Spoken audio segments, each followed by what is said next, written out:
Tyburn Gallows, December 10, 1541. The crowd is restless, children sit on shoulders, vendors hawk spiced wine and meat pies, but all eyes are fixed on the blood-stained wooden frame. Dragged through the mud, a man barely clings to consciousness. His clothes are in tatters, his mouth foams red, the ropes bite into his wrists. This is not a hanging, it's a ritual. The executioner steps forward with a blade, not to kill but to unmake. They start with the genitals. The man thrashes, but no words come, only blood. His scream is swallowed by the roar of the crowd. He is alive when the fire begins, alive when his entrails are lifted like offerings, alive when his limbs are hacked and boiled, and above it all, watching from the palace, is the king who ordered it, Henry VIII, silent as stone. The man's name was Francis Dereham. His crime, loving a girl who became queen. This is not justice, it is vengeance, and it is only the beginning. In Tudor England, virtue was currency, and for a young girl of noble blood, nothing held more value than the myth of her chastity. A queen's power was not just in her crown, it was in her untouched body, a vessel for legacy, a pawn in the king's obsession with purity. Katherine Howard was just a teenager when she caught the eye of King Henry VIII. She had charm, youth, and the softness of innocence, or so it appeared. To the aging, bloated monarch who had buried wives and beheaded queens, she was a vision of rebirth, a second chance, a spotless soul. But Katherine had a past, and in that past lived Francis Dereham. He was no courtier, no heir, no warrior, just a man, bold, romantic, too honest for his own survival. He knew her before the silks, before the titles. He knew her in candlelight, in secrecy, in breathless promises whispered between stolen hours. He didn't love the queen, he loved the girl, and for that he became the greatest threat to the throne. The Tudor court was a place of velvet and venom. Spies listened behind every tapestry. Servants carried more than food, they carried whispers, and a rumor, once ignited, spread like plague. When word of Catherine's past reached the wrong ears, the king didn't hesitate. He had seen this play before, another young queen, another betrayal, another dance with treason wrapped in skirts. But this time he would not simply erase the queen. This time he would destroy the man who dared touch what he believed was his. Francis Dereham would not die for treason, he would die for memory, and his death would be crafted not to silence him, but to warn all who remembered the girl before the crown. The girl who would become queen was born into scandal long before she wore pearls. Katherine Howard, young, spirited, barely schooled, was sent to live under the loose care of the Dowager Duchess of Norfolk. Her guardian's house was no convent. It was a boiling pot of idle lords, handsy musicians, and restless girls. Servants mingled with wards. Secrets were currency. Doors never quite closed. Katherine was no saint, but she was not cruel either. She was young, and young girls, starved of love and attention, often mistake desire for devotion. It was here, in this blurred world of longing and loneliness, that she met Francis Dereham, a man without title, without wealth, but with the charm of a poet, and the eyes of someone who truly saw her, not as a Howard, not as a pawn, but as a person. They shared letters, folded with trembling fingers, hidden in books, passed between candlelit rooms. He called her his, she called him husband. It wasn't formal, it wasn't sacred, but it was real. In a world built on alliances and arranged marriages, it was one of the only things she chose for herself. They kissed like it meant something, and in the shadowed corners of that crumbling household, they gave themselves to each other. But love was not freedom. Katherine's beauty, the very thing Francis adored, made her a target. The powerful Howard family had grander visions. When she was plucked from the Duchess's care and sent to court, she didn't resist. Not because she no longer loved him, but because no one says no to a crown. The court shimmered with gold and danger. Henry VIII, bloated, limping, 5 wives deep and desperate for youth, saw in Katherine the one thing he believed he could not buy: innocence. She was young, radiant, and unspoiled, or so he thought. Their courtship was swift, soaked in pageantry and heavy expectation.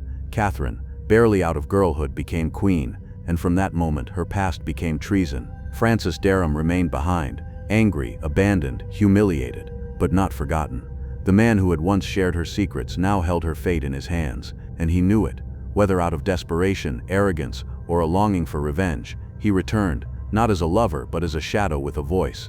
At court, Francis was given a post. Some say Katherine offered it to protect herself. Others claim he demanded it. He walked the corridors like a ghost, speaking just loudly enough to be heard, hinting at things that should have stayed buried. He told stories of their intimacy, of her promises, The walls had ears, and soon the whispers began. Courtiers, hungry for favor, eager to destroy, began to murmur. The queen, they said, was not pure. The king, already betrayed once by love, began to listen, and when the name Francis Dereham reached his ears, the air in the palace turned cold. Catherine tried to stay composed, but she knew how these stories ended. She had seen what Henry did to women who broke his illusions. Her hands trembled, her sleep vanished. She smiled in public and prayed in private that her secrets would stay buried beneath lace and lies. But Francis had already stirred the dirt, and what he had once whispered in love would now echo in death. He came back like a bad dream, not weeping, not begging, but smirking. Francis Dereham walked into Catherine's court with the swagger of a man who believed the past still belonged to him. She had been his. He had touched her skin before royalty had brushed her hand. He had kissed her mouth before it swore oaths to a king. And now, as Queen of England, she looked at him with horror, because Francis wasn't just a man. He was a memory, a dangerous talking memory that threatened to burn the world she'd just begun to own. Catherine tried to contain him. A post in her household, a room, a salary, a signal to silence him with comfort. But Francis was not the type to be silenced. The court gave him wine, and wine loosened his tongue. He drank and bragged. He told stories. He didn't shout, but he didn't hide either. Servants heard his boasts. Pages watched him smirk. One courtier claimed he saw Francis stroke the back of the queen's glove and whisper, "She once called me husband." That word husband was poison. He began to draw suspicion.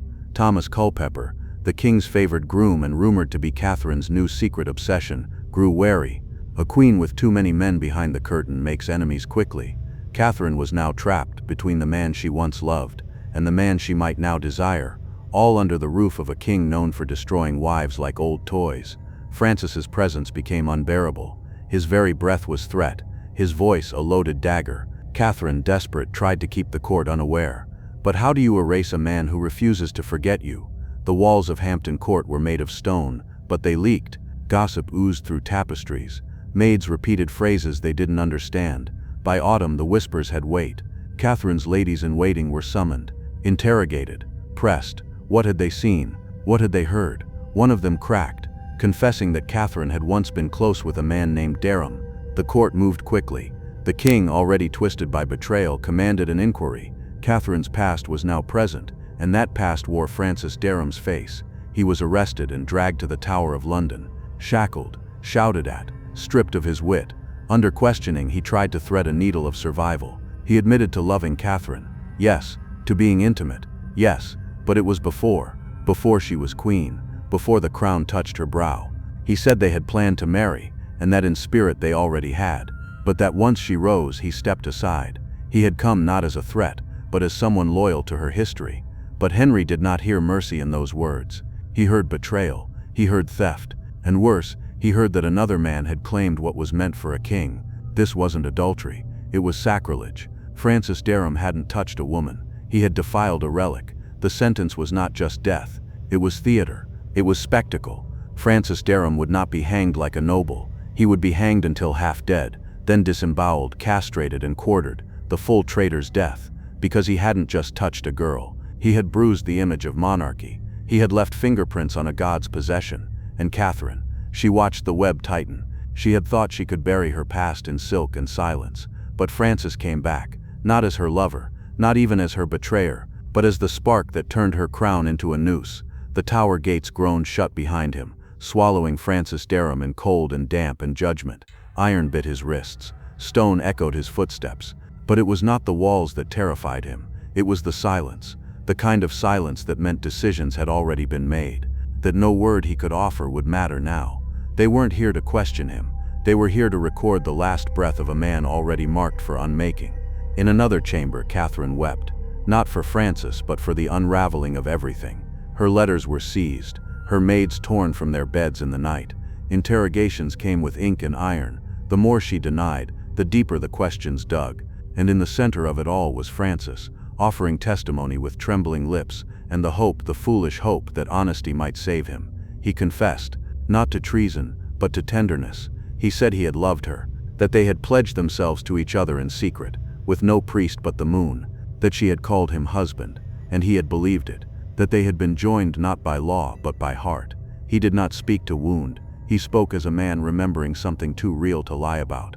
But in Henry's court, truth was not salvation, it was ammunition, and Dereham, by confirming he had lain with the queen before her marriage, cast a shadow the king could not tolerate. Whether it happened before or after the crown became irrelevant, the queen's purity had been soiled, and in the eyes of a king who believed himself sacred, that was treason. Henry VIII did not rage, he did not shout, he simply turned cold. That, his advisors knew, was worse.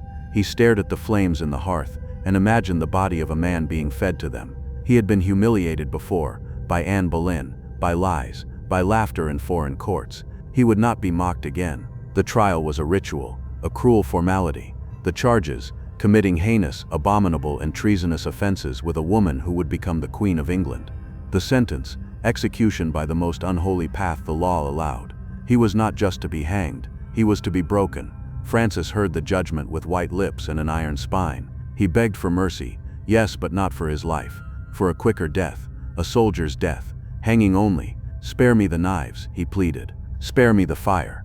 But the crown had made its decision. They called it justice, but it was art. It was vengeance performed on flesh. It was a warning to every servant who dared dream, every man who thought a girl could be his, even once, if the king ever chose her.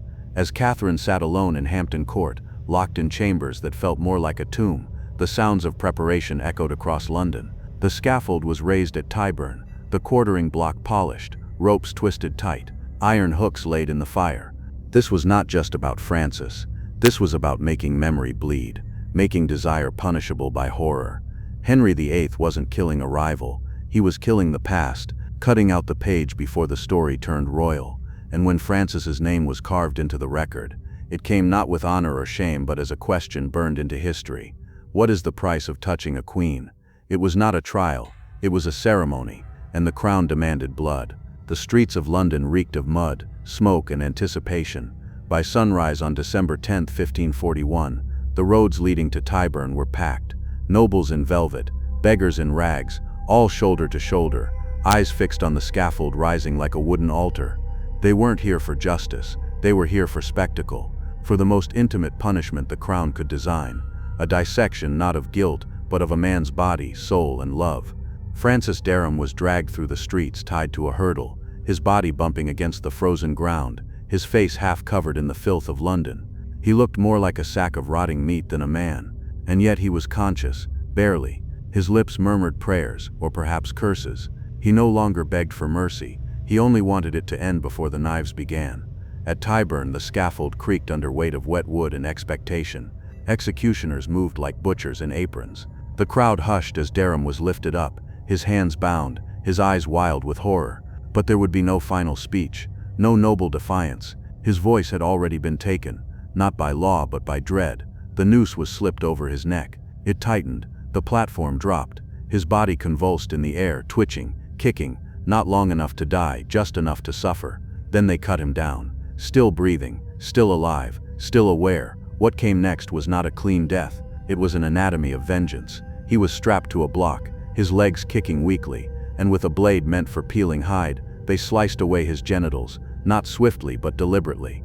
The crown jewels of a common man who dared to touch a future queen were reduced to smoking ash in a brazier beside him. They say he screamed, not with words but with noise that didn't sound human, a sound like a soul being torn apart. His stomach was opened next, his intestines pulled out slowly, loop by loop, and thrown into fire. Steam hissed into the cold air, his eyes rolled back, his mouth gaped in a silent howl. Blood soaked the boards, pooled in the slats, dripped down into the dirt like a sacrament.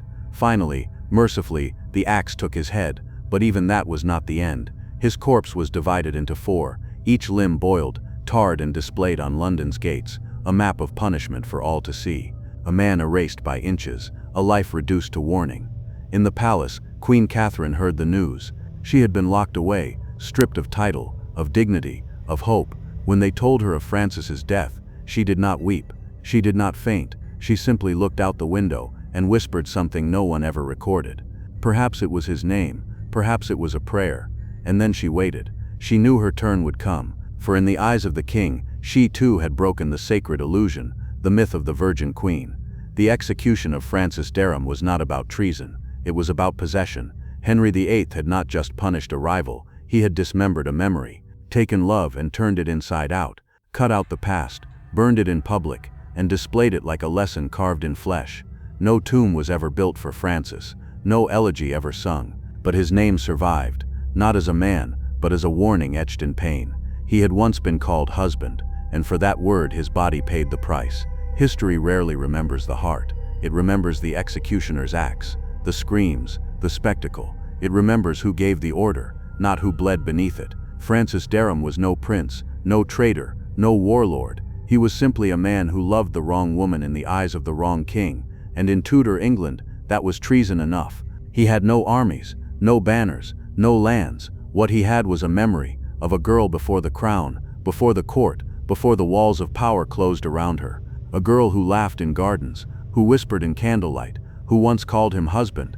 That memory, innocent, human, flawed, was something King Henry could not bear, because it made Catherine real. And kings do not marry real women, they marry symbols, virgins, untouched myths wrapped in velvet. So the myth had to be protected, and Francis had to be erased. They destroyed his body, but not his ghost. His name remains, scribbled in court records, whispered in histories, floating like smoke around the tragedy of Katherine Howard. He is the blood stain beneath her crown, the truth behind her fall, the love that could not survive a throne. Henry VIII didn't just kill a man. He butchered the past and fed it to the streets, and in doing so he reminded the world, in a kingdom ruled by legend, the most dangerous thing you can be is remembered for who you truly were.